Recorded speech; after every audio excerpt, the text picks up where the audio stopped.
తమిళ star hero Vijay నటించిన Jana Nayagan cinema censor వ్యవహారంలో మరో కీలక మలుపు తిరిగింది. Madras high court chief justice Manindra Mohan Srivastava, justice Arul మురుగన్లతో కూడిన డివిజన్ బెంచ్ తీర్పును వెలువరించింది.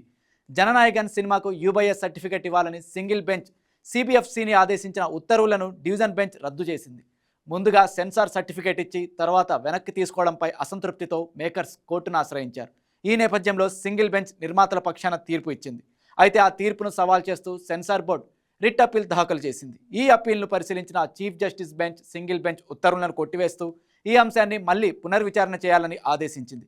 దీంతో జననాయకన్ సెన్సార్ వివాదం మరోసారి డైలమాలో పడింది. తదుపరి కోర్టు నిర్ణయం వచ్చే వరకు సినిమా రిలీజ్పై స్పష్టత లేదు. ఈ పరిణామాలతో ఫిబ్రవరిలో జననాయకన్ రిలీజ్ దాదాపు అనుమానమేనని సినీ వర్గాలు చెబుతున్నాయి.